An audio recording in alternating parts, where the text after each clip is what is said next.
आप ही देखिए, लिपस्टिक का ये शेड अच्छा है ना? 19 साला अबरीश ने अपनी जुड़वा बहन को तैयार होते देख के पूछा था। तुम्हें कितनी बार कहा है मुझे आप ही मत कहा करो, सिर्फ 2 मिनट तो बड़ी हूँ तुमसे, और शक्ल व सूरत भी एक जैसी है, कहाँ से लगती हूँ मैं तुम्हें आप ही? वो खुद को हर एंगल से शो करती हुई अबरीश को चुप ही करा गई थी। सॉरी आप ही, पर मुझे आपको आप ही कहना अच्छा लगता है, आपको पता है ना, वो नाक सुकोड़े बोली थी। अच्छा बाबा बोल दिया करो, मेरे मना करने से कौन सा तुमने बाज आ जाना है।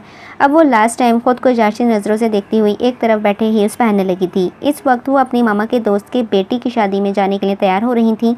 उन्हें सख्ती से हिदायत दे के साथ ले जाया जा रहा था। मिसेस बिल्किस अपनी दोनों बेटियों को लेकर बहुत ही टची थी, लेकिन बड़ी बेटी से कुछ ज़्यादा ही मोहब्बत थी। उसे हर मौके पे साथ रखा करती थी। जरमीश उनके हाथ कभी कभार ही लगती थी, ज़्यादातर वो मनमौजी थी, जबकि अबरीश अपनी नर्म तबीयत की बदौलत कभी माँ को इनकार नहीं करती थी। जो वो कहती अबरीश फ़ौरन ही आँख बंद करके कर देती थी। अब चलो, मामा वेट कर रही होंगी, देर हो गई तो डांट पड़ेगी। जरमीश ने शॉल खोल के लेते हुए कहा था, आप ही मेरे स्ट्रैप्स टूट गए हैं, अब मैं क्या पहनूं? ये मैचिंग का था। अबरीश ने रोनी सूरत बनाते हुए अपना जूता सामने लहराया था। यार इस कलर की हील्स पड़ी हैं दराज में, पहन लो जल्दी करो। बट आप ही मैं हील्स नहीं पहन सकती, आपको पता है ना मुझे हील्स में बिल्कुल नहीं चला जाता। अबरीश ने फ़ौरन ही एतराज़ किया। यार तुमने वहाँ जाके मेहमानों को खाना सर्व थोड़ी करना है, जो इतनी टेंशन ले रही हो, एक जगह जाके बैठ ही जाना है। बीबी जी बड़ी मैडम बुला रही हैं, जल्दी आएँ, मुलाजमा ने आते इत्तला दी थी। देखा, मैंने कहा था ना कि मामा आप डांटेंगी, जल्दी से पहन के आओ। वो उसे हिदायत देती हुई खुद बाहर निकली थी। नाचार अबरीश को जरमीश के हील्स पहननी पड़ी। जरमीश मोस्टली पेंसिल हील पहना करती थी, जबकि अबरीश अपनी सादा तबीयत की वजह से हर चीज़ में सादगी पसंद थी और पाँव में ज़्यादातर सादा स्लीपर्स या खुद से ही पहनती थी, जिसमें वो बआसानी चल फिर सके। और अब हील्स पहन के चलने का मुआरका तय करना एक अलग ही मुकाम था। शादी हॉल में शादी की रौनक उरूज पे थी। जरमीश बहुत कॉन्फिडेंटली माँ के हमकदम होती सब तरफ निगाहें दौड़ा रही थी। उसका इस कदर पूरा एतमाद और लापरवाह अंदाज बहुत सौ को उसे मुड़ मुड़ कर देखने पर मजबूर कर गया। दोनों ही आगे बढ़ती चली गईं। ये देखे बिना कि अबरीश पीछे आ रही है या नहीं, जबकि वो गाड़ी से उतरते ही लड़खड़ाई थी। बामुश्किल गाड़ी के बोनट पे हाथ रखे खुद को गिराने से बचाया था। आप ही, उसकी निगाहों ने अपनी बहन को ढूंढना चाहा, लेकिन इसके पास वहाँ कोई नहीं था। पार्किंग में खड़ी वो इस वक्त आंखों में आंसू भर लाई थी। उसे इस हील में चलना दुभर हो रहा था। वो हिम्मत करती एक एक कदम सहज सहज कर रखती आगे बढ़ी थी। एक बार फिर ज़रा सा लड़खड़ाई, पर दिल पे हाथ रखे वो खुद ही संभल गई थी। मेन एंट्रेंस का दरवाज़ा पार्किंग से थोड़ी दूरी पर था। उसे बस कुछ भी करके वहां पहुंचना था, फिर वो सबसे करीबी चेयर और टेबल पे बैठ जाती। खुद को तसल्लियाँ देते वो हिम्मत करती आगे बढ़ी कि तभी किसी की पेश करने पे अचानक वो बुरी तरह से घूमते पीछे की जानिब गिरने लगी। के मुकाबिल ने उसे फ़ौरन ही कमर में हाथ डाले थाम लिया था और अपनी तरफ खींचा था कि वो सीधा ही उसके सीने से आ लगी। उसकी आंखें डर से फ़ौरन ही बंद हुई थीं। सांस रुकने के दर पे हुआ था। मुकाबिल भी इस खूबसूरत कमसिन-दोशीज़ा को देखकर स्टिल ही हुआ था। उसके नर्म नाजुक गाल, गुलाबी लब और लबों पर के ऊपर जानलेवा तेल। धीरे से उसके लड़की ने गहरी सांस लेते हुए अपनी आंखें वाकी थीं। सामने खड़े खूबसूरत और हैंडसम शख्स को देखते वो अपनी बॉटल ग्रीन आइज़ को खतरनाक हद तक फैला गई थी। उसे यकीन न आया कि वो इस वक्त एक गैर महरम की बाहों में बड़ी धड़ल्ले से खड़ी है, और अगर किसी ने उसे इस तरह देख लिया, उसे यकीन नहीं आ रहा था कि वो इस वक्त एक गैर महरम की बाहों में बड़े धड़ल्ले से खड़ी है, और अगर किसी ने उसे इस तरह देख लिया, खासकर उसकी मामा ने, तो क्या होगा। वो झटके से पीछे हटी थी, लेकिन अपनी हील्स की वजह से बुरी तरह से लड़खड़ाते फिर से मुकाबिल को थाम गई थी। इस बार खुद को संभालने के चक्कर में उसकी शर्ट को मुट्ठी में दबाते बटन की जगह से फाड़ ही दिया था। अबरीश की गिरफ्त इंतहाई सख्त थी। वो शख्स सर झुका के अपनी शर्ट का बेड़ा गर्क होता देख रहा था, जो उसकी फेवरेट शर्ट थी और आज वो खास अपने दोस्त की शादी में पहन के आया था। अबरीश ने आंखों में खौफ लिए उसकी जानिब देखा था। आई एम सॉरी, गलती से, वो अपने नरमजू लहजे में धीमा सा बोली थी। जानी, अचानक से अपने अकब से अपने कज़िन की सीमाप की आवाज़ सुनती वो फ़ौरन ही उसकी जानिब पलटी थी। वो भी अपनी वालिदा के साथ आई थी। हील्स ने आज उसे सही मायनों में नचा दिया था। यहाँ क्या कर रही हो, आ जाओ अंदर, वो उसे वहीं पर से पुकार रही थी, जिस पे अबरीश ने इस बात में सर हिलाते हुए धीरे धीरे एक एक कदम एहतियात से उठाया था, जबकि वो शख्स खड़ा उस लड़की का कारनामा देखकर लब भीज गया था। इडियट कहीं की। वो जेंट्स एरिया की जानिब जाते दामिल को बुला गया था। ओए, तेरा ये हाल किसने किया है? कहीं किसी लड़की से तो नहीं पिट के आया है? दामिल ने मजाक उड़ाया था। अपनी बकवास बंद रख और मेरी नई शर्ट का बंदोबस्त कर फ़ौरन। शालान शाह ने एक तरफ बैठते हुए कहा था, जहाँ मेहमानों की तादाद कम थी। अच्छा जी, फड़वाओ तुम और ढूंढूं मैं। दामिल मुस्कुराने हुए उसे छेड़ रहा था, जबकि वो शालान ने एक गुस्से से भरी निगाह उस पर डाली थी और उसके लिए शर्ट का बंदोबस्त करने निकला था, जबकि शालान ना चाहते हुए भी एक उस कमसिन दोशीज़ा को सोचे जा रहा था। उसके नाजुक पल खाती पतली सी कमर का लम्स उसे अब तक ऐसे अपने हाथों पे महसूस हो रहा था। बिलाशुबह वो बहुत ही खूबसूरत थी। क्या चेहरा, क्या जिस्म, उफ शालानशाह, क्या बेहूदगी है। वो हादसा अचानक और हासतन हुआ था। उसको इतना इस तरह मत सोचो। थोड़ी देर में ही दामिल उसके लिए न्यू ब्रांडेड शर्ट लिए आया था, जो उसने बाथरूम जाते फ़ौरन ही चेंज की थी। कहाँ रह गई थी तुम? अचानक से उसे देखते जरमीश ने उससे पूछा था। आप ही, मुझसे नहीं चला जा रहा इन हील्स में। वो आंखों में आंसू लिए मनमनाई थी। अब कितनी क़यामत भी नहीं आ गई है, चलो मेरे साथ साथ। वो उसका हाथ थामे आगे स्टेज की जाने बढ़ी थी, जहाँ उनकी वालिदा बिल्किस बेगम पहले से मौजूद थी। सबसे अबरीश का तारुफ भी करवाया था। उसका यूँ धीमा सा अंदाज, उसे छुई मुई सी हरकत ने सबको उसके जानिब मुतवज्जे किया था, जो बिल्किस बेगम को सख्त ही बुरा लगा था। कहने को तो वो उनकी ही बेटी थी, लेकिन उनका ज़्यादा ध्यान जरमीश पर ही होता था। वो क्या पहनती, क्या उड़ती है, उसकी पसंद नापसंद सब कुछ जानती थी और अबरीश से वो इतनी ही दूर थी। अबरीश को क्या पढ़ने का शौक़ है और वो क्या बनना चाहती है, उन्हें कोई परवाह नहीं थी। अलबत्ता जरमीश फ़ैशन डिज़ाइनर का कोर्स कर रही थी और मिसेस बिल्किस ने उसे मुकम्मल सपोर्ट किया हुआ था। वो धीरे से जरमीश का हाथ थामे स्टेज से नीचे उतर आई थी। शादी की रौनकें उरूज पर थी, लेकिन अबरीश को कुछ भी अच्छा नहीं लग रहा था। वो गैदरिंग से हमेशा ही घबराती थी। उसका बस चलता तो पूरी दुनिया से कट के अपनी ज़िंदगी को 4 दीवारियों तक महदूद कर देती। बस उसके इख्तियार में ही तो नहीं था। मीरब, बेटा यहाँ आओ, उन्होंने बड़े प्यार से उसे पुकारा था, जिस पर मीरब हैरान होते उनके पास ही जा खड़ी हुई थी। जी दादा जान, नज़रें झुकी हुई थी। जाओ जाके फ़हाम शाह को बुला के लाओ, बुरो दादा जान बुला रहे हैं, उन्होंने बड़ी बारोब अंदाज में कहा था। मैं? वो हैरान हुई। तुम्हारे अलावा यहाँ कोई और है? वो गुरकते हुए बोले थे। मैं अभी बुला कर लाती हूँ। वो झपाक से वहाँ से निकली और फ़हाम के कमरे के बाहर खड़े गहरे सांस भरने लगी थी और धीरे से दरवाज़ा वाक करते अंदर दाखिल हुई। दस्तक देना वो फिर भूल गई थी। सामने ही फ़हाम अपनी फ़ाइल को टेबल पर रखता फ़ोन पे किसी से बात कर रहा था, जबकि चेहरे पर गुस्से के तासुरात थे। उसने दरवाजे पर दस्तक दी, लेकिन फ़हाम की तवज्जो होती तो सुनता ना। एक बार की कई बात समझ नहीं आती। जब कोटेशन लीक हुई है तो फिर जवाब क्या रहता है एक्सक्यूज़ का। 1 मिनट से पहले मुझे वो जेल में चाहिए, समझे तुम? गुस्से से कॉल काटता हुआ मोबाइल दूर उछालता दीवार पे मार गया। अपनी तरफ से तो उसने दीवार पे ही मारा था, पर वो दरवाजे के पास खड़ी मीरब को जा लगा था। उसके माथे पे लगता वो उसके 14 तबाक रोशन कर गया था। बेइख्तियार ही मीरब का हाथ माथे पे गया था। मोबाइल ज़मीन पे गिरा, टूट गया था। फ़हाम दरवाजे में खड़ी मीरब को देखता उसकी जानिब लपका। Are you okay? उसके लहजे में फ़िक्रमंदी थी। आपका मोबाइल टूट गया? उसने ज़मीन पे गिरे मोबाइल की जानिब इशारा करते कहा था। भाड़ में जाइए मोबाइल, इधर देखो मेरी तरफ। वो उसके माथे पे सूजन देखता हुआ पागल हुआ। किसने कहा था यूँ आके खड़ी हो जाओ? देखो तो पूरा माथा सूज गया है। वो फिक्रमंदी से डांटता मीरब को बहुत ही प्यारा लगा था। फ़हाम उसे चेयर पे बिठाते हुए फर्स्ट एड बॉक्स से ऑइंटमेंट निकालता उसके माथे पे लगाने लगा। वो मैं आपको बताने आई थी, दादा जान बुला रहे हैं आपको। वो अपनी उंगलियां मरोड़ते पलके झपका के बोली थी। मिल लूँगा, तुम ये क्रीम रखो और दिन में 3 से 4 दफ़ा लगा लेना, आराम आ जाएगा। वो क्रीम उसे थमाता उसके माथे पर लब रखता उठ खड़ा हुआ था। वो हमेशा उसके माथे पर लब रखता उसे मोतबर कर देता था। इन दोनों के बीच बचपन का निकाह था। माँ बाप की हादसाती मौत के बाद उसके सरपरस्ती उसके दादा जान ने ही की थी और अपने बड़े पोते फ़हाम शाह से 5 साल की उम्र में ही उसका निकाह दे दिया था। तब फ़हाम 11 साल का था। वक्त तो पड़ लगा के उड़ गया। दोनों पोते पोती जो बिन माँ बाप के थे, दादा जान ने ही उनकी परवरिश की थी। मीरब और फ़हाम दोनों के दिलों ने एक दूसरे से जुड़े इस रिश्ते को दिलो जान से कबूल किया था। कभी कभी फ़हाम ने अपनी हदें नहीं तोड़ी थीं। वो मासूम सी मीरब पे दिलो जान से फ़िदा था, लेकिन उसकी मासूमियत का कभी नाजायज़ फ़ायदा नहीं उठाया था। कहाँ जाने की तैयारी है सुबह सुबह? बिल्किस बेगम ने अबरीश को तैयार होते देखकर हैरत से पूछा था। मामा, इंटर्नशिप के लिए अप्लाई किया हुआ था, इंटरव्यू की कॉल आ गई है, आज इंटर्नशिप के लिए जाना है। ये तीन कंपनीज रिकमेंड की हैं, तो इसमें मुझे ये बेस्ट लगी है। आपका क्या ख्याल है? पहली दफ़ा बिल्किस बेगम ने अबरीश पे तवज्जो दी थी और उससे कुछ पूछा था, जिस पे अबरीश ने बहुत खुशी खुशी उन्हें बताने लगी थी। कहीं भी चली जाओ, क्या फ़र्क पड़ता है? उन्होंने नज़रें फेरते हुए चाय का कप लबों से लगाते हुए लापरवाही से कहा था। तभी इतने में जरमीश भी बाहर आई। वो अभी भी अंगड़ाइयाँ ले रही थी, जिसे उसकी नींद पूरी ही नहीं हुई हो, जबकि बिल्किस बेगम के रुखे जवाब पर अबरीश खामोशी सी हो गई थी। जरमीश बेटा, आज मिसेस रोमाना की तरफ चलेंगे। उन्होंने नए बुटीक की ओपनिंग करवाई है, तो स्पेशल इनविटेशन दिया है, तो तुम मेरे साथ ही चल रही हो? ओके। जरमीश से बहुत मोहब्बत से बात करते हुए मुकम्मल तौर पर उसकी जानिब मुतवज्जह हो। ओके मामा, अभी तो ब्रेकफास्ट करने दें। नूरी नूरी वहीं बैठे बैठे उसने मुलाजमों को आवाज़, मेरा ब्रेकफास्ट ले आओ जल्दी से। Mama look at this. वो मोबाइल बिल्किस बेगम के सामने किए उन्हें एक पिक्चर दिखा रही थी। Mama I want this dress, it's amazing. अब वो दोनों माँ बेटी अपनी अपनी बातों में लग गई थी। अबरीश एक नज़र उन्हें देखती रह गई थी, उठ गई थी। शायद वो अकेली ही है इस दुनिया में, उसका कोई नहीं। उसका दिल अजीब सी बेचैनी से शिकार हुआ। बाहर आते वो ड्राइवर के साथ अपनी मतलूबा कंपनी पहुंच गई थी। वहां उसकी एक और दोस्त भी उसके साथ थी, समारा। दोनों ने FA शाह इंडस्ट्री के बड़ी सी बिल्डिंग में दोनों आगे पीछे अंदर दाखिल हुई थी। रिसेप्शन से पूछती वो दोनों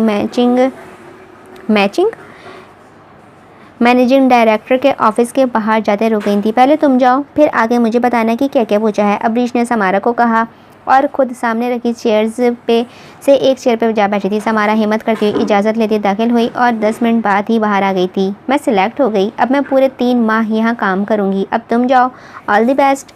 समारा ने उसे थम्स अप के साइन दिया था। वो गहरा सांस भरती हुई इजाज़त लेती ऑफिस में दाखिल हुई थी। अस्सलाम वालेकुम सर। वालेकुम अस्सलाम, प्लीज़ सिट। वो बिना उसकी जानिब देखे बोल फाइल को चेहरे से हटाता टेबल पर रख गया था। दोनों की निगाहें पल भर को मिली थीं और अगले ही पल दोनों की नज़रों में शनासाई की झलक वाज़ह हुई थी। आप? शालान के माथे पे बल पड़े। जी आप यहाँ? अबरीश का सारा कॉन्फिडेंस हवा हुआ था। गिव मी और फाइल। वो फ़ौरन ही संजीदा होता उससे फाइल लेने लगा था। इसमें इस लड़की की तमाम डिटेल्स मौजूद थीं। अबरीश इफ्तिखार। शालान शाह ने उसके जानिब देखते तस्दीक करते पूछा था तो अबरीश शर्मिंदगी से उठा इंतहा गहराइयों में डूबी हुई थी। अबरीश की निगाहें उसकी शर्ट पर ठहरी थीं तो रात का वाक़या फिर से याद आ गया था। किस तरह उसकी वजह से सामने बैठे शख्स की शर्ट के सारे बटन्स टूटे थे। वैसे तो फ़िलहाल एक ही सीट खाली थी। वो आपसे पहले जो लड़की आई है, आई थिंक वो आपके साथ ही है। शालान ने तस्दीक चाही। जी मेरी फ्रेंड है, अबरीश ने फ़ौरन से कहा था। आप दूसरी किसी कंपनी में ट्राई कर लें। इस फाइल वापस देते वो बिना उसके जानिब देखे बोला था। सर क्या कोई भी जगह नहीं है? वो अपनी जगह से उठते हुए मनमनाई थी। इसकी धीमी आवाज़ पे शालान शाह ने एक नज़र उसके मासूम और उलझे चेहरे पे देखा था। एक पल को शालान का जी चाहा कि उसके चेहरे पे मुस्कान सजा दे। मेरी PA के साथ वर्क कर लें एज आ जूनियर असिस्टेंट। अचानक से शालान ने उसे रखने का फ़ैसला कर लिया था। ओके सर, मैं कर लूँगी, लेकिन किसी और कंपनी में नहीं जा सकती। वो पुरजोश अंदाज में खड़े होते हुए बोली थी। कोई ख़ास वजह? ना जाने क्यों वो उससे बात बढ़ा रहा था। मेरे प्रोफेसर हैं ना, प्रोफेसर कयूम दरानी, उन्होंने स्पेशल आपकी कंपनी में आने का कहा और आपकी तारीफ़ की। आप शालान सर हैं ना? वो अब थोड़ा बेतकल्लुफ़ होकर बात कर रही थी। वो धीमा सा मुस्कुराया था लेकिन अगले ही पल संजीदा हुआ था। रुके यहीं पे। वो उसे फिर से रोकता इंटरकॉम पे अपनी PA को बुलाने लगा था। Yes sir. वो अंदर आती एक नज़र घूर के अबरीश को देखने लगी थी। ये मिस अबरीश इफ्तिखार हैं, आज से आपकी जूनियर असिस्टेंट, इन्हें काम समझा दें। शालान ने एक निगाह सहरिश को देखते हुए वापस फाइल पे नज़रें मरकूज़ की थी। But sir I don't need any assistant, Sahrish ने अचंभे से कहा था। तो शालान के माथे पर बल पड़े थे। ये मैं डिसाइड करूँगा, ये या आप? Sorry sir. वो फ़ौरन ही आंखें नीचे कर गई थी। उन्हें आपने सिखाना है miss Sahrish, she is internee, understand. वो थोड़ा तल्ख लहजे में बोलता हुआ अपने काम में बिज़ी हो गया था जबकि सहरिश अबरीश को लिए बाहर आ गई थी। कब से ज्वाइनिंग है तुम्हारी? सहरिश ने नखुद से पूछा था। जी जब आप कहें। समारा भी उसके साथ ही आन खड़ी हो गई थी। ठीक है, मैं मिस्टर अली से बात करके तुम दोनों की हर चीज़ क्लियर कर दूंगी। अब जाओ और सर के लिए कॉफ़ी बना के लाओ। वो मोबाइल उठाते हुए फिर से नखुद से बोली थी। कॉफ़ी? अबरीश ने हैरानी से उसे देखा था। क्या हुआ, मैंने कोई फ़ारसी बोली या जो तुम्हें समझ नहीं आ रही है? वो मुंह बनाते हुए बोली थी। समारा और अबरीश ने एक नज़र एक दूसरे को देखा और फिर से उसे मैडम को। सीट कहाँ है मेरी? समारा ने अब की बार थोड़ा सख्त लहजे में पूछा था। जाके मिस्टर अली से पूछो, मेरा दिमाग मत खाओ। आ जाती हैं मुँह उठा के। इतने फारिग है ना हम कि इनको सिखाएंगे। वो मुँह ही मुँह में बड़बड़ाई थी तो वो दोनों ही मिस्टर अली के जानिब बढ़ी थी। ए यू, उसने अबरीश को पुकारा था। जाकर कॉफ़ी बना कर लाओ। उसके साथ साथ मत चलो। उसके ऑर्डर पे अबरीश ने गहरा सांस भरते हुए किचन का रास्ता पूछा था और अपने अंदाज के मुताबिक कॉफ़ी बना लाई। जाओ सर को दे आओ, उनका कॉफ़ी टाइम हो गया है। कॉफ़ी दे के आओ तो बाकी का काम बताती हूँ। वो उस पर हुक्म चला रही थी जबकि अबरीश को उसका हंतक अमेज़ अंदाज़ बहुत ही बुरा लग रहा था। लेकिन उसे यही PA की असिस्टेंट की सीट मिली थी क्योंकि यहाँ और कोई सीट खाली नहीं थी और फिल वक्त उसे इंटर्नी की जॉब ही करनी थी। वो ऑफिस के अंदर दाखिल हुई। सर आपकी कॉफ़ी।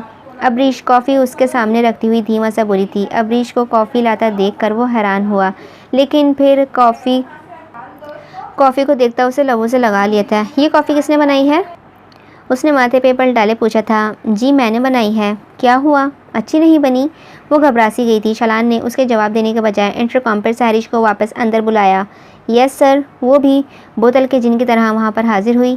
क्या मैं इस तरह की कॉफ़ी पीता हूँ मिस सहरिश? शलान ने एक एक अल्फाज चबाते हुए कहा था। सहरिश के चेहरे पर ये एकदम ही हवाइयाँ उड़ी थीं। सॉरी सर, इनको समझाया भी था कैसे बनानी है, पर शायद इन्हें समझ नहीं आई। सहरिश ने वहीं खड़े खड़े सारा इल्ज़ाम अबरीश पर डाल दिया था और अबरीश ने हैरत से मुंह खोले सहरिश की जानिब देखा, जो इतने धड़ल्ले से झूठ बोल रही थी। सहरिश को शलान ने जाने को कहा था तो वो चुपचाप वापस चली गई और ख़ुद अबरीश की तरफ बढ़ा। अबरीश उसकी अपनी तरफ पेशकदमी महसूस करते बेइख्तियार ही 2 कदम पीछे हुई। मुझे नहीं पता आप कैसी कॉफ़ी पीते हैं। ना ही मैम, सहरिश ने मुझे बताया था। वो फ़ौरन ही बोली थी। तो आपको क्या लगता है वो झूठ बोल रही थी? Yes sir, she is lying. वो बिना डरे झिझके बोली थी। Make a cup of black coffee without sugar, go और मेक इट फास्ट। वो उसे सर्द लहजे में बोला था। अबरीश की आंखें तर हुई थी। Yes sir. वो खामोशी से सर झुकाए बाहर निकली। सामने सहरिश खड़ी उसे देखते मुंह फेर गई थी। अबरीश ने फिर से कॉफ़ी बनाई थी और शलान के रूम में आई थी। इस बार कॉफ़ी की थिकनेस में फ़र्क आया था। वो दोबारा फिर से कॉफ़ी बना के लाई थी। वो भी अच्छी ना बनी, टेस्ट अच्छा नहीं था। इस बार फिर वो बनाने लगी तो आंखों में उमड़ते आंसू रोक ना पाई थी। वहीं एक तरफ खड़े वो फूट फूट कर रो दी। Miss, are you okay? अचानक अपने अकाब से आवाज़ सुनते वो उछली थी। जी yes, I am okay. Abrish ने जल्दी से कॉफ़ी मेकर से कॉफ़ी बनाते हुए फिर से शलान के रूम की जानिब कदम बढ़ाए थे। वापस ले जाएं, अब तलब नहीं है, शलान ने बिना उसकी जानिब देखे मसरूफ़ अंदाज में कहा। तो वो शॉक्ड रह गई थी। मतलब वो छठी दफ़ा कॉफ़ी बनाकर लाई थी और अब वो बिना देखे ही बिना पिए रिजेक्ट कर गया था। अबरीश का दिल चाहा कि वो कॉफ़ी वहीं आके उसके चेहरे पर मार दे, लेकिन फिर खुद ये ज़ब्त करते हुए उसने वापस दरवाजे की जानिब कदम बढ़ाए थे। शलान ने एक नज़र उसकी पुश्त की जानिब देखा और धीमा सा मुस्कुरा दिया। वो आज उसकी बर्दाश्त चेक कर रहा था कि वो किस हद तक उसके अंदर बर्दाश्त का मादा है, वरना पहली बार में ही जो वो बनाकर लाई थी शलान को बहुत ही पसंद आई थी और नेक्स्ट टाइम वो वैसे ही उससे कॉफ़ी बनवाने वाला था। क्या हुआ? मुँह क्यों उतरा हुआ है? समारा, जो टाइपिंग कर रही थी, अचानक से अपने पास आकर खड़ी हुई। भड़की हुई अबरीश की जानिब देख कर क्या होना है? तुम यहाँ बैठकर काम कर रही हो और मैं वहाँ पे किचन के काम। वो रोंदे लहजे में बोली थी। यार, हमने इंटर्नशिप के लिए अप्लाई किया था और अच्छी पोस्ट के लिए। मुझे नहीं पता था कि यहाँ पे इस तरह से हमारे साथ ट्रीट किया जाएगा। मुझे भी जो पोस्ट दी गई है उसके लिए तो मैंने अप्लाई ही नहीं किया था। मुझे नहीं लगता यार कि एडजस्ट कर पाऊँगी। हमें दूसरी कंपनी में चेक करना चाहिए। मैं तो इंतज़ार कर रही हूँ कि दूसरी कंपनी से कॉल आ जाए और मैं यहाँ से जाऊँ। इतनी बुरी तरह ट्रीट किया जा रहा है। समारा भी दुखी अंदाज में बोली तो अबरीश ने अपने आंसू पोंछने और खामोशी से जाकर सहरिश के पास रखी हुई एक चेयर पर बैठ गई थी, क्योंकि उसके पास तो ना केबिन था ना टेबल, कुछ भी नहीं था। उसका कोई ऑफिस भी नहीं था और वैसे तो वो कुछ भी सीखने से रही। दिल ही दिल में वो बहुत बुरी तरह डिसहार्ट हुई थी, लेकिन मजबूर थी। किसी भी और कंपनी के माहौल का क्या अंदाज़ा, वहाँ का बॉस ना जाने कैसा निकल आया। जैसा भी हो, रूट था शलान लेकिन शरीफ था, इतना तो अबरीश को अंदाज़ा हो ही गया था। जरमीश वॉश बेसिन पे खड़ी मुसलसल वॉमिट कर रही थी। उसको अपनी तबीयत बहुत ख़राब लग रही थी। उसको बहुत कुछ गलत होने का एहसास हो रहा था। एक छोटी सी गलती की इतनी सख्त सज़ा मिली थी उसे समझ नहीं आ रहा था कि कैसे इस गलती के बोझ से छुटकारा पाए। आपी, लुक एट दिस, ये ड्रेस अच्छी है ना? अबरीश ने अंदर आते हुए पुरजोश अंदाज में पूछा। अच्छी है, जरमीश ने सरसरी निगाह से देखते हुए कहा था। कहाँ जा रही हो? साथ ही अगला सवाल भी दाग दिया था। जी, आज ऑफिस की तरफ से पार्टी है, सबको इनवाइट किया है। आपी, आपकी तबीयत ठीक है? अबरीश तफसील बताते हुए उसके माथे पे हाथ रख गई थी। इसका माथा बहुत ठंडा हो रहा था, बस थोड़ी सी वॉमिट हुई है और चक्कर आ रहे हैं। उसने बिस्तर पर लेटते हुए कहा था। ओहो, आपको डॉक्टर के पास जाना चाहिए। आपी, चलें, मैं आपको डॉक्टर के पास ले चलूँ? अबरीश ने बेचैनी से कहा था। अरे नहीं, इतनी तबीयत ख़राब नहीं है, थोड़ा रेस्ट करूँगी तो आराम आ जाएगा। एंड प्लीज़ अबरीश जाते हुए ये लाइट ऑफ कर जाना। बिस्तर पे लेटते हुए कंफर्टर ओढ़ते अबरीश से कहा, जिस पे अबरीश मज़ीद कुछ कह न सके और खामोशी से लाइट ऑफ करके बाहर आ गई। वो जरमीश की हालत देखते हुए थोड़ा परेशान तो हुई थी, लेकिन अभी उसे देर हो रही थी। उसे अपनी दोस्त को भी पिक करना था और फिर उसे हॉस्टल तक पहुंचाना था, जहां आज बहुत बड़ी पार्टी अरेंज की गई थी। वो बिल्कुल तैयार खड़ी आईने में खुद को एक तनकीदी निगाह से देख रही थी। वो आज किसी परी से कम नहीं लग रही थी। स्काई ब्लू रंग के खूबसूरत फ़्रॉक में उसका हुस्न और निखर आया था। फ़्रॉक की नफीस कढ़ाई और हल्की चमकदार झिलमिलाती साक़त उसे और दिलकश बना रही थी। मेकअप इंतहाई सलीके से किया गया था, जो उसकी कुदरती खूबसूरती को मज़ीद नुमाया कर रहा था। गुलाबी होठ, हल्का सा ब्लश और आंखों में नफासत से लगाया गया काजल उसके हुस्न को चार चांद लगा रहा था। नाजुक ज्वेलरी में झमकते हुए कानों के बुंदे और कलाई में पहनी पतली चूड़ियाँ उसकी दिलकशी में इजाफा कर रही थी। दुपट्टा हल्की फुल्की चमक लिए उसकी वजूद पर नरमी से लिपटा हुआ था, जैसे चांदनी उसके गिर्द समेट आई हो। अपनी फ्रेंड को पिक करती वो इस वक्त इस पार्टी का हिस्सा बन चुकी थी। सारा रास्ता समारा उसकी तारीफ़ करती आई थी। उन्हें एफए कंपनी के साथ काम करते तकरीबन 1 माह होने वाला था। शुरू में जो उन्होंने परेशानी देखी थी सो देखी, लेकिन अब उन्हें प्रॉपर वर्क दिया जा रहा था और वो अब अपने काम से बहुत खुश थी। जैसे ही वो बड़े से हॉल में एंटर हुई, शालान की निगाहें अचानक से उस पर उठी थीं। उसको लगा जैसे उसके दिल इस लड़की की हमराही से चल निकला हो। वो चलती हुई इसकी तरफ आ रही थी, दुपट्टे के किनारे को थामते वो थोड़ा सा कंफ्यूज सी लगी थी। उसके हुस्न में ऐसी शफाफियत थी कि हर नज़र बेअख्तियार ही उस पर ठहरती जा रही थी और शालान को यूँ महसूस हो रहा था जैसे आज की रात का सबसे हसीन मंजर बस वही हो। क्या बात है शालान, आज पहली बार तुम्हारी नज़रें आउट ऑफ कंट्रोल हुई हैं। लड़की तो अच्छी लग रही है, अच्छे ख़ानदान की होगी। फ़हाम ने पहले उसे छेड़ा, लेकिन अगले ही पल संजीदगी से बात करने लगा था, जिस पे शालान ने मुस्कुराते हुए सर झटका। क्या तुम इसे पसंद करते हो? इस अचानक सवाल पे शालान की आंखें हैरत से फैली थीं। अगर ऐसी बात है तो भाई सुन लो, देर मत करो, क्योंकि अगर देर हो जाए ना तो सिवाय पछतावे के कुछ नहीं रहता। तुम कहते हो तो मैं दादा जान से बात करता हूँ और कल ही रिश्ता लेके चलते हैं हम। फ़हाम तो बहुत ही उतावला नज़र आया था, जबकि उसकी बात पे शालान ने एकदम कहका लगाते हुए फ़हाम को देखा। उसे थोड़ा सा दूर खड़ी अबरीश ने उसकी जानिब पलट कर अचंभे से देखा था। वो मुस्कुराता हुआ बहुत ही प्यारा लग रहा था। अबरीश ने दिल ही दिल में इस बात का एतराफ़ किया। अब वो भी मुस्कुरा रही थी। इससे थोड़ी देर ही हुई थी आए हुए कि उसके नंबर पे कॉल आने लगी। जी मामा, वो एक तरफ होती कॉल रिसीव करते बोली थी, जितनी जल्दी हो सकता है घर आओ, फ़ौरन से पहले घर आओ। उन्होंने तेज़ लहजे में कहा। मामा सब खैरियत है? वो परेशान हुई, क्योंकि उसे आए अभी थोड़ी ही देर तो हुई थी। वो ऐसे कैसे जा सकती थी?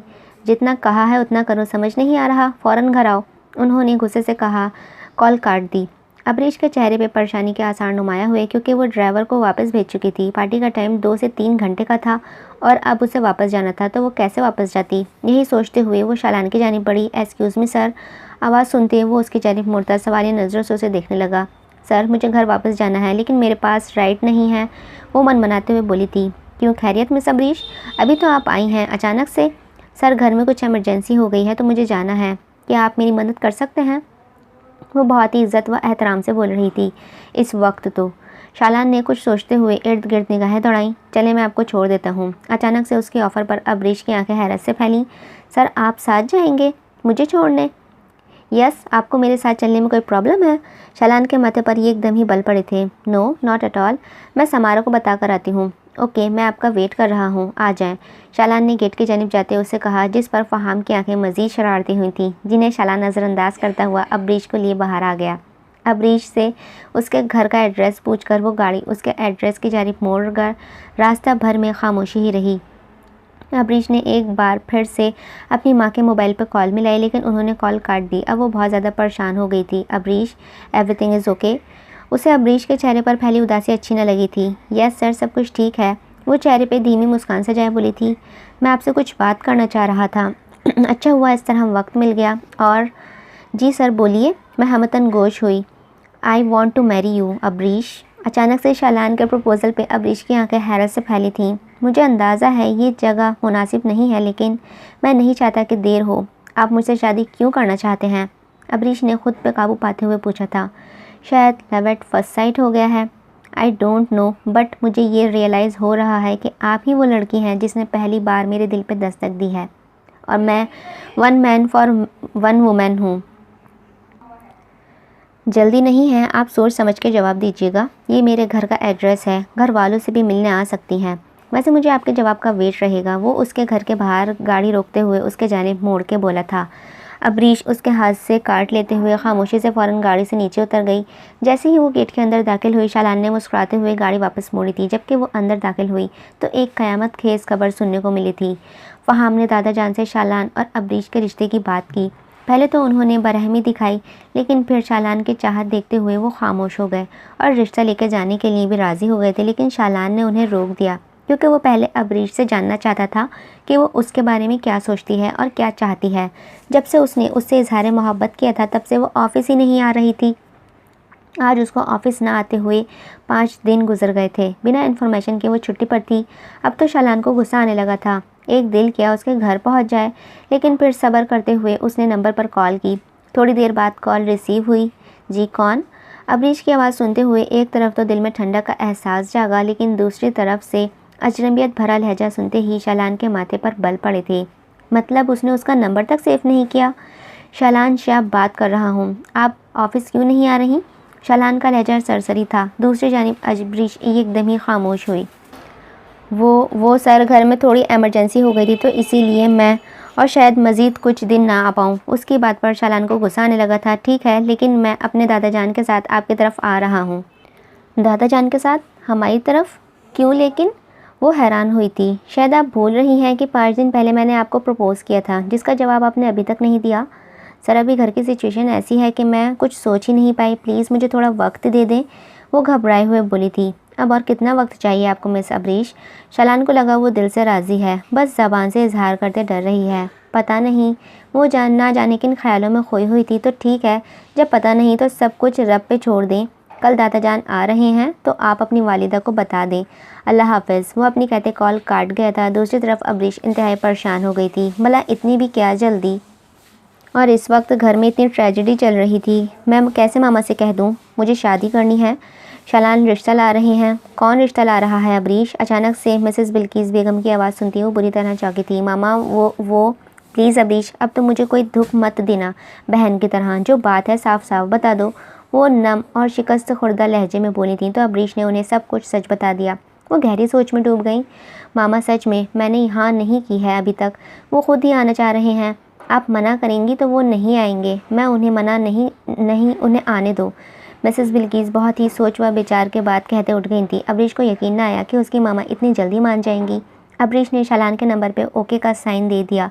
कहीं ना कहीं वो भी शालान से खामोश मोहब्बत करने लगी थी, और शालान की ये आदत उसे सबसे अच्छी लगी थी कि वो उससे इश्क व आशिकी करने के बजाय सीधा हलाल रिश्ते के साथ जुड़ना चाह रहा था, जिससे साफ पता चल रहा था कि उसके दिल में कोई खोट नहीं है। लेकिन खोट कहीं ना कहीं तो पैदा हो चुकी थी, और ऐसी खोट जो बहुत कुछ बर्बाद करने वाली थी। सुल्तान साहब को अपने पोते की पसंद बहुत भाई थी, और उन्होंने ख़ानदानी कंगन अबरीश के लिए देते फ़ौरन ही रिश्ता पक्का करने की बात की थी। आपकी बात ठीक है, लेकिन मेरी इस रिश्ते के लिए एक शर्त है। अचानक से बिल्किस बेगम की बात पे सबने हैरानी से उन्हें देखा। शादी इसी हफ्ते में होगी, 2 दिन बाद मेहंदी, फिर निकाह और रुखसती। उनकी बात पे शालान, फ़हाम और दादा जान ने एक दूसरे की जानिब देखा। इतनी जल्दी? जी बस यही मेरी ख्वाहिश है। मैंने पहले ही सोच रखा था कि जब भी बेटी का रिश्ता हुआ साथ ही शादी कर दूंगी। अब अगर आपको ये रिश्ता मंजूर है तो फिर ही बात आगे बढ़ सकती है। उनकी बात पे वो तीनों सोच में पड़ गए थे। अबरीश का दिल ज़ोरों से धड़क रहा था। वो पर्दे की ओट में छुप के सब सुन रही थी। उसकी मामा की अजीब सी शर्त पे वो खुद भी हैरान थी। ठीक है, हम आ जाएंगे बारात लेके। ठीक 3 दिन बाद, दादा जान ने कहते सबके चेहरों को खुशी बख्शी दी। सारे मामूलात मिनटों में तय हुए थे। सीढ़ियाँ ऊपर जाते फ़हाम ने शालान को पुकारा। पता नहीं यार, मुझे तुम्हारी सास कुछ अच्छी वाइब्स नहीं दे रही, कुछ कहीं गड़बड़ है। फ़हाम की बात शालान भी सोच में पड़ गया था। आपको क्या लगता है? शालान ने सोचने वाले अंदाज में पूछा था। कोई भी लड़की के माँ बाप पहले दिन रिश्ता आने पे फ़ौरन तय नहीं करते, और साथ ही 2 से 3 दिन के गैप पे निकाह का कह दें। कुछ हज़म नहीं हो रहा। मुझे भी कुछ अजीब सी लगी हैं। शालान की बात पे फ़हाम सर झुकाए सोच में पड़ गया था। फ़हाम शाह, शालान शाह, यहाँ आओ। दादा जान ने उन दोनों को अपने पास बुलाया तो वो उनके जाने भी बढ़ गए थे। बैठो, दोनों से कुछ बात करनी है। असलन फ़हाम तुमसे बड़ा है शालान, तो पहले फ़हाम की शादी होनी चाहिए, लेकिन नहीं हो पाई बार। अब मैं चाहता हूँ परसों तुम्हारे निकाह के साथ ही फ़हाम और मीरब की भी शादी हो जाए। क्यों फ़हाम शाह, तुम्हारी क्या राय है? उनके सवाल पर शालान मुस्कुराया था, जबकि फ़हाम एकदम ही बौखला गया। क्या ये ज़रूरी है दादा जान? वो थोड़ा उलझ के बोला। क्यों, कोई मसला है क्या? नहीं, मसला तो नहीं है, लेकिन ये एकदम अचानक इतने सारे इंतज़ामात कैसे होंगे, वो भी इतने कम वक्त में? सब हो जाएगा यार भाई, मिल के कर लेंगे। शालान ने फ़हाम के कंधों पर हाथ रख के कहा था, दादा जान, मीरब अभी छोटी है। वो फिर से एहतजाज करने लगा। 18 साल की है तो छोटी कैसे हो गई? दादा जान ने माथे पर बल डाले पूछा था। दादा जान, मुझसे तो छोटी है ना, फ़हाम ने गिड़गिड़ाते हुए कहा था। तो बेटा, मज़ीद 10 साल भी गुजार लो, वो तब भी तुमसे छोटी ही रहेगी। दादा जान का लगाते हंसे थे, जबकि फ़हाम खिसियानी हंसी हंसता उठ खड़ा हुआ था। मैं कल आपके साथ मिलकर सारे इंतजामात देख लूँगा, आप फिक्र नहीं करना। शालान शाह ने भी फ़हाम के साथ उठते हुए धीरे से कहा। उन दोनों जवान पोतों को देखते हुए दादा जान का खून मज़ीद बढ़ने लगा था। क्या हुआ, इतनी घबरा क्यों रही हो? वो अचानक ही स्टडी रूम में रात के वक्त फ़हाम के पास आन पहुंची। वो कुछ कहना चाह रही थी लेकिन कह नहीं पा रही थी। कोई बात तंग कर रही है तो बताओ ना। फ़हाम ने उसे बात करने का हौसला दिया। वो कल हमारी शादी भी होगी, वो घबराते हुए बोली। मैं फ़हाम ने उसे सर से पैर तक गहरी इस्तेहाक भरी निगाहों से देखा था। आपको नहीं लगता ये सब बहुत जल्दी हो रहा है? वो थोड़ा पुरएतमादी से बोली थी। नहीं तो 28 साल का होने वाला हूँ, अब भी जल्दी है ये? वो उठता हुआ उसके पास आन पहुँचा था। मैं तो छोटी हूँ ना, वो 2 कदम पीछे होते मनमनाई थी।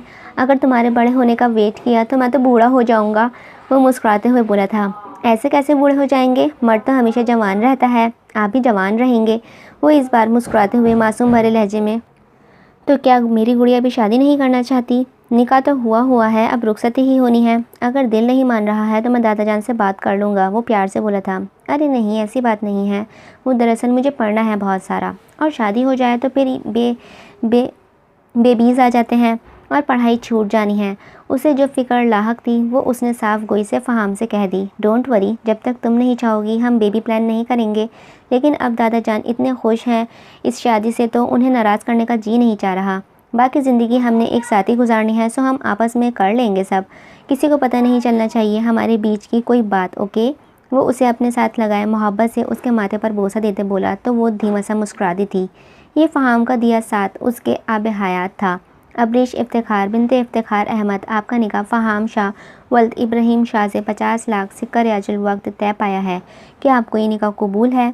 जी कबूल है, अबरीश ने धड़कते दिल से कबूल है कहा। मुबारक हो बेटा। बिल्किस बेगम ने मौलवी साहब के बाहर जाने पे अबरीश को गले लगाकर मुबारकबाद दी थी। मामा, आप ये अभी भी यहाँ होती तो कितना अच्छा होता ना। आपने मुझे क्यों मना किया कि किसी को ना बताऊं आप ही के बारे में? क्या आप उन्हें माफ़ नहीं कर सकती?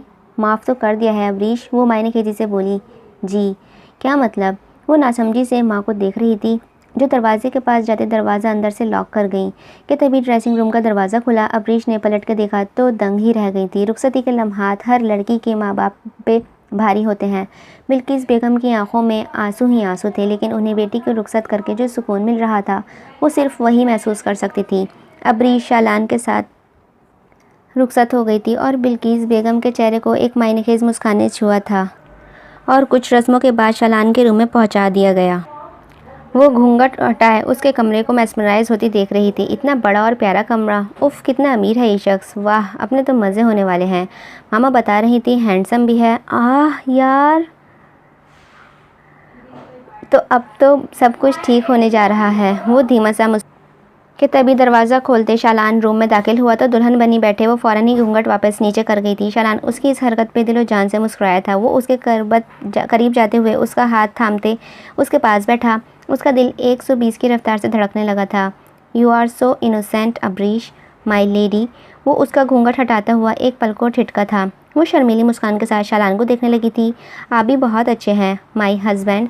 वो सीधा उसके सीने से जा लगी। उस एक पल को शालान के दिल में बहुत गहरे जज्बात जागे, जबकि वो मुकाबिल वजूद की हिद्दत को शिद्दत से महसूस करने लगी थी। उसकी इस कदर बेबाकी देखता शालान को कुछ अजीब सा एहसास जागा था। Thank God. जाओ जाके चेंज कर लो। शालान नॉर्मल अंदाज में बोलता हुआ उसे हैरान कर गया था। मैं क्यों चेंज करूं? वो भी इतनी जल्दी? आज तो हमारी वेडिंग नाइट है ना। अचानक से अबरीश के मुंह से इस किस्म की बात सुनते शालान के माथे पे अनगिनत बल पड़े थे। है तो सही, लेकिन फिर भी चेंज कर लो तुम। इसमें कंफर्टेबल फील नहीं कर रही होगी ना? आप चेंज करवा दें, आई मीन हेल्प कर देना चेंज करवाने में। ज्वेलरी और ये सब इतना मुश्किल से उतरेगा? उसने शालान का मुँह देखते हुए फ़ौरन कहा था। ड्रेसिंग के सामने आओ। वो उससे लिए ड्रेसिंग के सामने आया। वो मुस्कुराई थी। तभी शालान के नंबर पे कॉल आने लगी। वो कॉल रिसीव करता वहाँ से दूर हुआ था तो वो दुल्हन खुद ही अपनी ज्वेलरी रिमूव करने लगी। कितना अकड़ू और सड़ू है, मजाल है जो एक लफ्ज़ तारीफ़ का बोला हो। वो ज्वेलरी उतार के रखती साथ कुछ सोचने लगी थी। अगर ये आज रात मेरे करीब ना आया तो ओ गॉड फिर क्या होगा। मुझे कुछ भी करके इसे अपने से करीब करना ही होगा ताकि मेरा राज राज रह जाए। वो सारी ज्वेलरी उतार के एक तरफ रखती। अब लहंगे ब्लाउज़ में थी। ब्लाउज़ बहुत ही शॉर्ट था जिसमें कमर का बल बाखूबी वाज़ा हो रहा था। शालान को वापस आता देखकर उसने वहीं खड़े खड़े अपने ब्लाउज़ की डोरियां खोल दी। शालान एक पल को वहीं थम सा गया था। दिल ने शिद्दत से इनकार किया कि वो ये नहीं है, लेकिन अभी उस बात का पूरा यकीन तो उसे करना ही था। ड्रेसिंग रूम की इस तरफ है अब्रीश, अंदर ड्रेसिंग में जाके चेंज करो। वो वहीं उसे टोक गया था। उफ कैसे मर्द हो तुम शालान, इतनी खूबसूरत और हॉट बीवी के सामने होते बजाय उसे प्यार करने के तुम उस ड्रेसिंग रूम में भेज रहे हो। क्या ये मेरे हुस्न के साथ ज्यादती नहीं होगी। वो उसके गले के गिर्द बाहें हुमाइल करती खुमार भरे लहजे में बोली, तो तुम शायद कुछ ज़्यादा ही बहक रही हो आज की रात का सोच के, जबकि भूल गई हो हमारे बीच क्या तय हुआ था। वो उसकी बाहों को अपने गले से हटाते हुए थोड़ा सर्द लहजे में बोला तो सामने खड़ी इस दुल्हन के चेहरे पे संजीदगी छा गई। क्या क्या तय हुआ था। अगर तुम भूल गई हो तो मैं याद करवा देता हूँ कि तुम पूरा एक माह तक करीब नहीं आएंगे, हम एक माह तक करीब नहीं आएंगे। कुछ याद आया। ऐसा कब कहा था शालान। मुझे हमारी जो लास्ट मुलाकात हुई थी। तुम कैसे भूल सकती हो जानी। वो आपकी बार प्यार से बोला था। राइट, मैं भूल कैसे सकती हूँ, मैं तो मजाक कर रही थी। वो ज़बरदस्ती मुस्कुराई थी। तब शालान का चेहरा एकदम ही संजीदा हुआ। कोई बात नहीं, तुम जाओ चेंज कर लो। शालान के कहने पे वो मरे मरे कदम उठाती ड्रेसिंग रूम की जानी बढ़ गई, जबकि शालान गहरी सोच में डूबा था। उसे कुछ गड़बड़ का एहसास जागा था। उसने अपने ख़ास बंदे को इन्फॉर्मेशन इकट्ठी करने का कहा था। इसकी छठी हिस्स उसे खबरदार कर रही थी। कुछ तो कहीं गड़बड़ थी। इसका दिमाग काफ़ी तेज़ काम कर रहा था। फ़हाम रूम में आया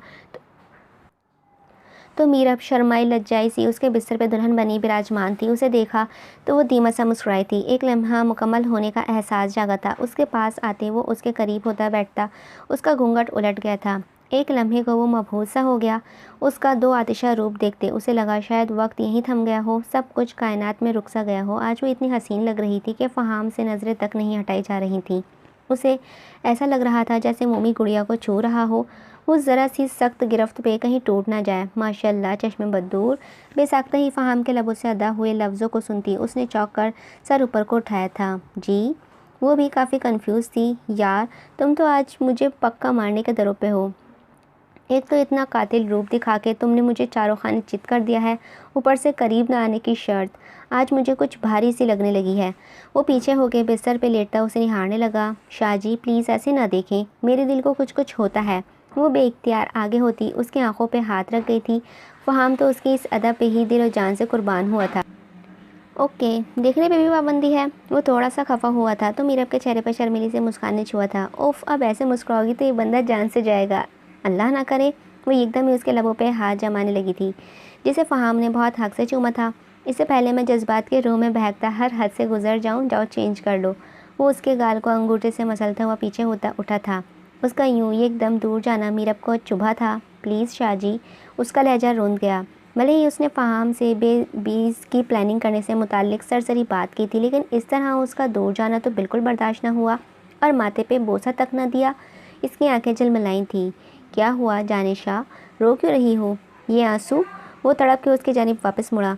आपने मुझे यहाँ नहीं छुआ। वो माथे की जानिब इशारा करते बोली थी। ओ माई लव, मेरी जान। वो फ़ौरन ही झुकते उसके माथे पर लब रख गया था, लेकिन पीछे हटने का दिल ना किया। फ़हाम का जी चाहा वक्त यहीं थम जाए। उसका नाजुक सरापा फ़हाम को बुरी तरह अपनी जानिब खींच रहा था और वो अपने जज्बात को बदलता महसूस कर रहा था और अपने जज्बात से डर के ही वो पीछे हुआ। लेकिन मीरब की आंखों के आंसू देखता वो वापस उसके जानिब बढ़ा। अब खुश है मेरा बच्चा। वो ज़रा सा पीछे हटने लगा कि मीरब ने उसके गले में बाहें हाइल करते हुए उसे वापस खींचा कि वो झटके से उसके ऊपर ही आन गिरा। क्या हो गया है, ठीक हो ना। मीरब के हाथ को छूते वो फिक्रमंदी से पूछ रहा था। आज की रात फिर भी दूर रहेंगे मुझसे। न जाने किस एहसास के तहत वो ये सब बोल रही थी, लेकिन इतना जारहाना अंदाज से उसे अपने गले में बाहें डाल के देखते वो अपने आप को बहकने से नहीं रोक पा रहा था। इतना खूबसूरत और दो आतिशा रूप देख के कोई काफिर ही पीछे हटेगा, लेकिन उसने जानबूझ के बात अधूरी छोड़ दी थी। उसकी बाहों का हार पीछे हटाया। लेकिन डरता हूँ मीरब, तुम्हें ले के बहुत ज़्यादा टची हूँ। डरता हूँ कि कहीं तुम्हें कोई नुकसान ना पहुँचा दूँ। तुम इतनी नाजुक हो तो मेरे जज्बात इस कदर बहक रहे हैं कि मेरा जी चाह रहा है कि एक लम्हे की देरी किए बिना ही तुम्हारे जिस्म से रूह में सरायत कर जाऊँ, लेकिन डर है कहीं तुम टूट ना जाओ।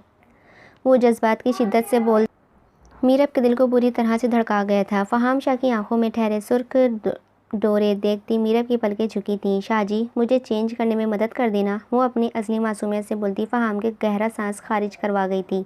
इसकी बीवी आज सही मायनों में उसकी आजमाइश बनी हुई थी। आ जाओ। उसे अपनी बाहों में भरता हुआ ड्रेसिंग मिरर के सामने आया था। उसकी एक एक करके सब ज्वेलरी उतारता वो दिल पे पत्थर बांधते संजीदा अंदाज में उसे देख रहा था। वो तो कोई छोटी मोटी शरारत भी नहीं कर रहा था जिसमें मीरब का दिल उदास हो और उसकी आंखों में आंसू भरने लगे। मीरू, उसे पलके झपकाए मिरर के आगे बैठे देखकर वो उसकी थोड़ी के नीचे हाथ रखता उसका चेहरा ऊपर उठा गया था। उसकी आंखों में आंसू देखता वो एक लम्हे के में अपने सीने से लगा गया था तो वो फूट फूट के रो दी। इसका रोना फ़हाम से बिल्कुल बर्दाश्त नहीं हो रहा था। अरे मीरू, क्यों रो रही हो? मुझे तकलीफ़ दे रही हो। आप मुझे बिल्कुल प्यार नहीं करते। वो सू सू करती उसके गर्दन में चेहरा छुपाए बोली थी। अब ये इल्ज़ाम है मीरू, वरना ये मेरी प्यार की इंतहा ही है कि इतनी तलब के बावजूद तुम्हारे करीब नहीं आ रहा। डरता हूँ यार अपने जुनून से। मुझे देखो और ख़ुद को देखो। मेरी बॉडी के सामने तुम्हारा ये मरमरी सा सरापा कैसे टिक पाएगा? इसीलिए थोड़ी बड़ी हो जाओ फिर। नहीं, आप नहीं समझ रहे। इधर देखो मेरी जान। अच्छा छोड़ो ये सब बातें, सिर्फ ये बताओ कि तुम क्या चाहती हो। जो मेरी जान कहेगी वैसा ही होगा। वो उसके पास जाते अपनी तरफ मोड़ता गंभीर लहजे में बोला था। अब उसे खुद पे इख्तियार खोता महसूस हो रहा था। दिल के अंदर हक मलकियत जाग रहा था। उसे छूने का, प्यार करने का, महसूस करने का शिद्दत से जी चाह रहा था। आप खुद समझ जाए ना। वो पलकें झुकाती इस्तराबी कैफियत में बोली थी। वो जानती थी वो फ़हाम को मना कर चुकी थी, लेकिन आज उनके रिश्ते की एक फूप्पो ने उसे काफ़ी कुछ समझाया था, आज की रात के तकाज़ों का बताया था और बहुत सारी नसीहतें भी की थी, जिनमें से एक नसीहत उसके दिमाग में बुरी तरह जड़ पकड़ गई थी। जो औरत बिना किसी शरई अर्ज़ के अपने शौहर के जायज़ हुकूक पूरे नहीं करती वो अल्लाह के आगे गुनहगार होती है। फिर आहिस्ता आहिस्ता मर्द भी उससे दूर होता चला जाता है। इसकी तलब जब घर में पूरी ना हो तो फिर वो अपनी तलब बाहर से पूरी करने लगता है। ऐसे में सिर्फ शौहर ही नहीं, औरत भी गुनाहगार होती है। उसकी बातें मीरब के दिल में घर कर गई थी और वो किसी सूरत फ़हाम को खोना नहीं चाहती थी। इसीलिए बस चाहती थी कि फ़हाम खुद उसके करीब आ जाए। मीरब, कोई बात परेशान कर रही है क्या? वो उसके पास हुआ तो मीरब ही एकदम ही उसके कुशादा सीने से लग गई थी। प्लीज़ मुझसे दूर मत जाइए, मैं बहुत प्यार करती हूँ आपसे। वो उसके सीने पर सर रखे रोते हुए बोलती जा रही थी। फ़हाम के चेहरे को मुस्कान ने छुआ। फाइनली अल्लाह ने उसकी सुन ली थी। मीरू, फ़हाम शाह अपनी मीरब शाह से बहुत प्यार करता है, इतना प्यार कि मीरू शाह सोच भी नहीं सकती। वो उसका चेहरा हाथ में भरता, अपने सामने करता, उसकी रुई सुर्ख आंखों को देखता, उन पे धीरे से अपने लब रख गया था। मीरब का दिल 120 की रफ्तार से धड़का था। मेरी जिसारतें बढ़ जाएंगी मीरू, मेरा प्यार सहन करने की ताकत है तुम में। वो उसके गालों पे अपने लबों की मोहर लगाता हुआ उसके माथे पे लब रख गया था। उसकी इतनी सी नज़दीकी से मीरू की जान निकल रही थी, लेकिन उसे ये सब सहना था। वो नहीं चाहती थी कि फ़हाम उससे एक लम्हे के लिए भी दूर हो। वो आंखें नीचे लरसते बदन के साथ उसका लम्स अपने जिस्म व रूह में उतारता महसूस कर रही थी। फ़हाम ने उसे बाहों में भरते बिस्तर का रुख किया। वो अपनी मर्ज़ी से उसे खुद सुपुर्दगी दे रही थी तो फ़हाम कैसे पीछे हटता। वो उसे बिस्तर पर लेटाते लाइट ऑफ करता उसके करीब हुआ। मीरू, करीब होने के बाद दूर जाना नामुमकिन हो जाएगा। अगर जुनूनी हो गया तो बर्दाश्त कर लेना। फ़हाम अपने ही जज्बात से डरता उसके कान में सरगोशी कर रहा था। मैं भी तो यही चाहती हूँ फ़हाम शाह, आप मुझसे कभी दूर ना जाएं। हम एक जिस्म दो जान हो जाएंगे तो आप मुझसे कभी दूर नहीं जाएंगे। वो दिल ही दिल में उसे जवाब देती आंखें मीच गई थी। उसकी खुद सुपुर्दगी पे फ़हाम शाह बेखुदी के आलम पे छाया था और वो अपने और उसके बीच के सारे फासले मिटाता अपनी और उसकी जान एक कर गया था। वो बिस्तर पर लेटा अपने साथ मौजूद उस वजूद को देख रहा था जो बुरी तरह उसे चुभ रहा था। कुछ तो ऐसा था जो छुपा हुआ था। अभी शालान यही सोच रहा था कि एकदम से उसके वजूद ने उसके गिर्द अपनी बाहें फैलाई थी। प्लीज़ करीब आओ ना, मुझे तलब हो रही है। अस्तगफिरुल्लाह, कैसा नाविल है। वो इस कदर बेबाकी से बोली कि शालान को लगा कि उसको बिच्छू ने डंक मारा हो। उसकी बाहें अपने गले से पीछे करते हुए वो उसे दूर हटा। डोंट डेयर टू क्लोज मी। वो लाइट्स ऑन करता हुआ उठ खड़ा हुआ। मतलब उसे यही नहीं पता कि है कौन ये। उसकी इस अचानक बात में मुकब्बल वजूद चौंका था। Where is Abrish? उसके इस सवाल पे अब की बार उसका वजूद बुरी तरह से काँपा था। कैसी बातें कर रही हो शालान, मैं ही तुम्हारी अबरीश हूँ, वो उसके पास आते हुए बोली थी। दूर रह के बात करो, तुम अबरीश हो ही नहीं सकती, मेरी अबरीश इतनी बेबाक नहीं, इसीलिए किसी भूल में मत रहना कि शालान शाह को पता नहीं चलेगा और तुम अपने गंदे मकसद में कामयाब हो जाओगी। शालान वो रो दी। अगर तुम अपनी खैर चाहती हो तो साफ साफ बता दो कि अबरीश कहाँ है, क्योंकि मैं अच्छी तरह जानता हूँ अबरीश की एक बहन भी है, इससे मिला नहीं, लेकिन इतना ज़रूर जानता हूँ कि उसकी जुड़वा बहन है। उसकी बात में मुकाबिल के रोंगटे खड़े हो गए और मुझे तो वहीं पे शक हो गया कि जब इस बात को छुपाया गया और रही सही कसर तुम्हारी इन हरकतों ने पूरी कर दी। वो उसे नफ़रत हिकारत से देखते हुए बोला था। शालान प्लीज़, वो तड़पी थी, आवाज़ नीचे। मुझे मुकाबिल की ऊंची आवाज़ें पसंद नहीं, फिर चाहे वो कोई भी हो। देखो शालान, मुझ में और अबरीश में कोई फ़र्क नहीं, हमारा रंग रूप शक्ल सूरत सब एक जैसा है, फिर तुम उसकी जगह मुझे अपने पास रख लो, क्या फ़र्क पड़ जाएगा। अबरीश और तुम जानती भी हो मुझे अबरीश की किस अदा ने उसका दीवाना बनाया था। शालान ने थोड़ा तौक़ुफ़ किया था और उसे जहर खंद नज़रों से देखते उसके 2 कदम दूर खड़ा हुआ। उसकी हया की वजह से शालान उसका आशिक हुआ था, वरना शालान शाह को लड़कियों की कमी तो ना थी। वो सर झटकते बोला था। तो तुम्हें लगता है कि मैं बेहया हूँ? वो चिल्लाई। नहीं, सिर्फ बेहया नहीं, बेशर्म, धोखेबाज, फरेबी भी हो, और बहन के नाम पे धब्बा हो, जो बहन के सुहाग की सेज पे खुद आके बैठ गई। अगर इतनी ही आग लगी थी, अपनी माँ से कहती तुम्हारी शादी करवा दे। मेरी और अबरीश की ज़िंदगी को क्यों दांव पे लगाया? वो ऊंची आवाज़ में ललकारा था। उसकी बातों पे मुकाबिल का जी चाहा कि ज़मीन फटे और वो उसमें समा जाए। वो तो अपनी दुनिया और आखिरत दोनों बर्बाद कर चुकी थी। अब सिवाय दर्द और पछतावे के कुछ न बचा था। और तभी जरमीश ने शालान को सब कुछ सच बताने का फ़ैसला कर लिया और फिर वो बोलती चली गई। शालान चुपचाप सुनता जा रहा था। वो बिना शादी के ही प्रेग्नेंट थी। वो शख्स उसे छोड़कर भाग गया था। अबॉर्शन करवाने गई, लेकिन डॉक्टर ने मना कर दिया। इससे जरमीश की जान को भी खतरा था, इसीलिए ये सब उसकी मानिक प्लानिंग थी। अबरीश कहाँ है? सब बातों का उसे एक ही जवाब दिया, मामा ने उसे छुपा दिया है। वो जरमीश को लिए उसके घर जाने का फ़ैसला कर चुका था। एक पल को उसने सोचा सबको सारी सच्चाई बता दे, लेकिन फिर वो रुक गया। सुबह तक इंतज़ार नहीं कर सकता था और अभी सबको डिस्टर्ब करना मुनासिब न लगा। अपना इरादा मुलतवी करता पहले अबरीश को सही सलामत अपनी आंखों के सामने देखना चाहता था। जैसे ही वो जरमीश को लिए उसके घर में दाखिल हुआ तो उसके कदम थमे थे। मामा, मैं आपको कभी माफ़ नहीं करूँगी। मुझे नहीं पता था कि आप मुझसे इतनी नफ़रत करेंगी कि मेरा निकाह करवा के आपने मेरे शौहर के साथ आप ही को रुखसत कर दिया। आपके दिल में खौफ खुदा ना आया? बहुत जालिम हैं आप। अगर आप ही आपकी बेटी थी तो मैं कौन हूँ? आप ही का खून हो ना? हाँ हो, तुम मेरा ही खून हो, लेकिन नफ़रत है मुझे तुम्हारी आंखों से, क्योंकि तुम्हारी आंखें तुम्हारे बाप की तरह हैं। उसने बेवफाई की, मेरे वफ़ादार न बन सका। तुम्हें देखती हूँ तो उस बेवफा की याद आती है, तो जी चाहता है कि तुम्हारी शक्ल भी ना देखूँ। और एक बात और बताऊँ, बहुत बार तुम्हें मारने की भी कोशिश की है, लेकिन ममता के हाथों मार खा गई। वो रो रही थी, लेकिन आज जो कुछ हुआ उसने मेरे दिल से तुम्हारी नफ़रत में कमी कर दी है। अपने शौहर को खो के तुमने अपनी माँ को पा लिया है अबरीश, और ये सौदा घाटे का नहीं है।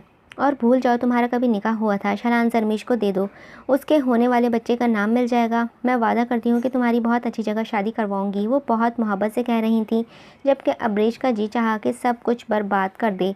वो उसकी माँ थी, इतना कैसे गिर सकती थी? कितना गलत कर रही थी, बल्कि वो अपनी नफ़रत में गुनाह की दलदल में गिर चुकी थी। आप जानती हैं अब्बा ने आपके साथ बेवफाई क्यों की? वो जहर खंत सर्द लहजे में बोली थी। दहलीज पे खड़ा शालान उसके जवाब का ही मुंतज़र था, क्योंकि आप मेरे बाबा के लायक ही नहीं थी। आप इंतहाई गिरी हुई औरत हैं जो एक बेटी का गुनाह छुपाने के लिए दूसरी बेटी से गुनाह करवाना चाहती हैं। आपको लगता है अबरीश निकाह के ऊपर निकाह करेगी?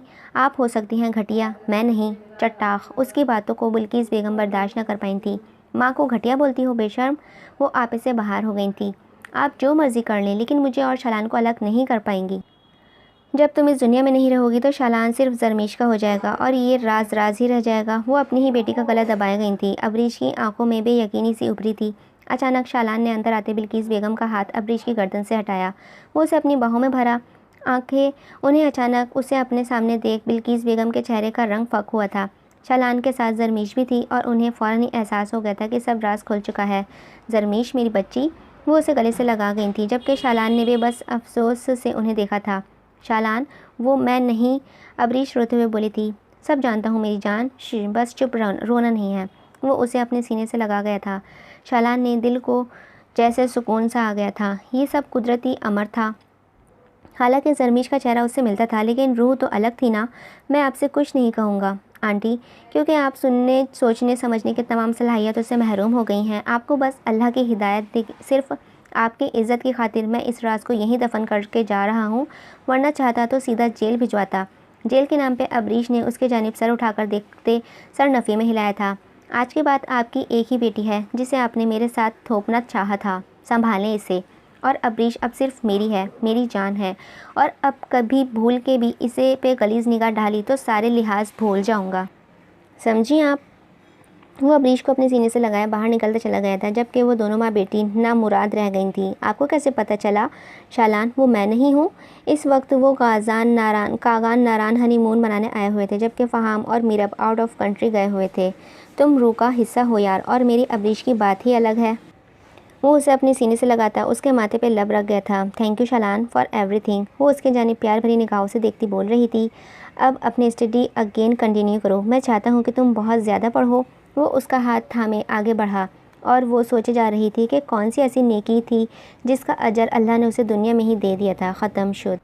उम्मीद है आप सभी को नावल पसंद आया होगा। ये बीच बीच में नावल बहुत बोल्ड हो गया था, मुझे बिल्कुल अच्छा नहीं लग रहा था इसे रीड करना, बट फिर भी मुझे शालान का पेयर और अबरीश का बहुत अच्छा लगा कि वो लोग कितने मैच्योर थे कि बिल्कुल भी कोई हराम थिंग्स उन्होंने प्रमोट नहीं की, सब कुछ हलाल रखा कि लाइक रिलेशनशिप भी नहीं रखा, डायरेक्ट निकाह ये चीज़ होनी चाहिए कि अगर कोई पसंद है तो उससे रिलेशनशिप में नहीं रहना है, डायरेक्ट निकाह करना, ये नहीं कि गर्लफ्रेंड बॉयफ्रेंड बन जाए। उम्मीद है आप सभी को अच्छा लगा होगा। अगर अच्छा लगा तो लाइक कीजिएगा, चैनल पर नया है तो चैनल को सब्सक्राइब कीजिएगा। मिलते हैं किसी और नावल के साथ, जब तक के लिए अपना ध्यान रखिएगा, मुझे अपनी दुआ में याद रखिएगा।